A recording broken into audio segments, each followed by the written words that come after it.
Hi, I'm 3G, evenings on Mix 106.5 in San Jose, and this time of year is usually about the spirit of giving. We all are giving gifts, we're all receiving gifts, but this year has been very difficult because of obvious reasons. But it's been extremely difficult, or even more so, for foster children. And thankfully, there are organizations in the South Bay that do help foster children, such as Child Advocates of Silicon Valley. And I'd like to introduce Fred Ferrer. He's the CEO of Child Advocates of Silicon Valley. Fred, how are you today?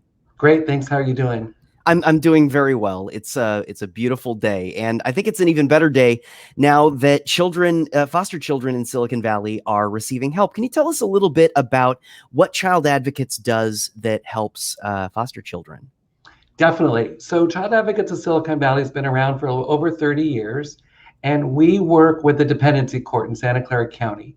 And what happens is if a child's been abused, neglected, or abandoned, and the court has had to intervene in their care and custody, what happens to that child? The child gets removed from their family, they enter the court system. And so, probably the scariest time of their life, they're without their adults, right? They're without their support. And so what that court does with us is they appoint a special advocate or a CASA, court appointed special advocate. And those are members of the volunteers from the community who we at Child Advocates train. We recommend to the court, and they're sworn in by the court to basically do three things.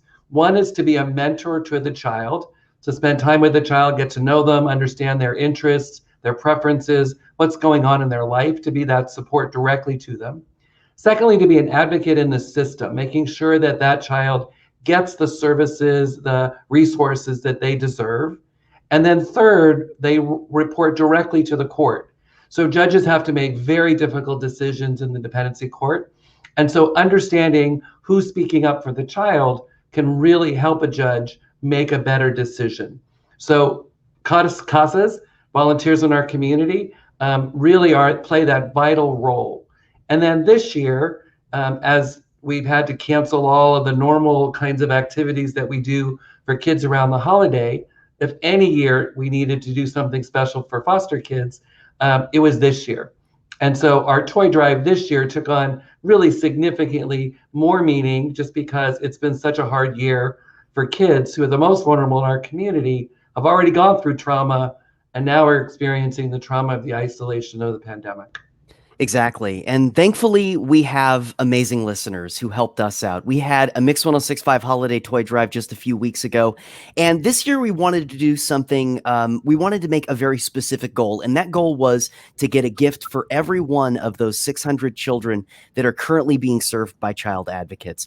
And it was because of you, our listeners, that we were actually able to raise over 818 toys for those foster children, which is incredible. And on top of that, there were monetary donations over 13,000. It was the total cost of that was $13,857, and on top of that, we raised $4,463 in cash donations. And there were people who signed up for the CASA program as well. It was just incredible. Yeah. So not only is every child going to get a holiday gift, which is super important. The cash donations also will go directly to children in that we're buying gift cards, especially for our older kids. We serve kids from birth all the way to 21. And so our non-minor dependents, those 18 to 21-year-olds, they really can use the support to be able to use a gift card at a Target or someplace where they can get the things that they need. So even your cash donations are going directly to children and young people as well. But it was a really successful drive, not only in the over $13,000 worth of toys, but those 8 folks that actually signed up for an info session to understand more about becoming a CASA. Just think about it. If those 8 people become CASAs, that's 8 foster kids that will have that caring, stable adult in their life, and take those 8 kids off of our waiting list. So a really exciting and incredibly successful drive. And if people want to donate, they still can, just going to our website at childadvocatessv.org. And if more listeners want to help out and they want to donate more toys, or they want to maybe sign up for that, all of that information is on the Child Advocates website as well. Yes, if you're interested in becoming a CASA, there are what's called webinar info sessions, and you can sign up for one of those, and the dates and times are on the website. Our next class starts in January, so if this is your New Year's resolution to make a difference in a child's life, this is a pretty good one. But all that information's on our website, and just go to the info session, understand more, get your questions answered, any doubts that you might have in your mind or specifics that you have. It's a live webinar, so you can ask questions and get answers. And then if you're interested, enter our class in January. It's 18 hours of pre-service training, so we don't just send you out there on your own. We have a full staff that helps support our CASAs, not only after through the assignment process, but after they've been assigned, so that you're never alone. You have staff to support you after you've been trained. And the support piece, in my mind, is the key that makes it really doable for anyone. You don't have to have expertise. You don't have to have been a parent. You don't have to be a teacher, although if you are, that's great too. But becoming a CASA really makes a difference in the life of an individual child. And that's a really powerful intervention. And as I say, especially this year, more than ever, kids are more vulnerable who've been in this situation during the pandemic.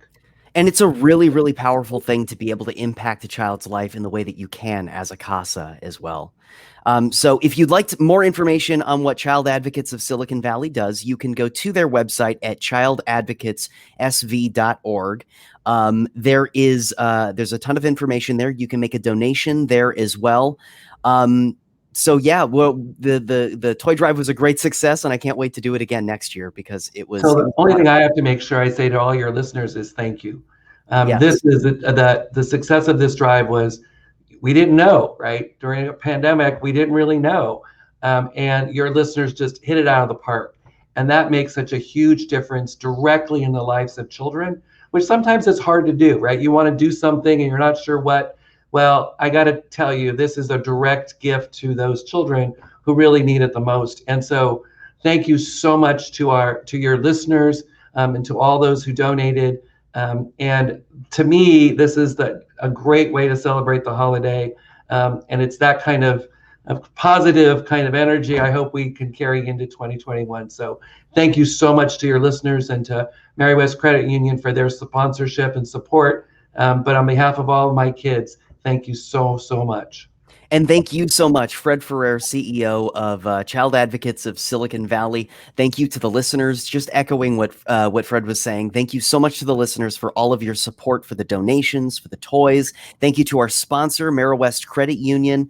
And yeah, I like I said, I can't wait for us to do this again next year because it was a great experience for us, and I hope it does impact the lives of some of these children as well.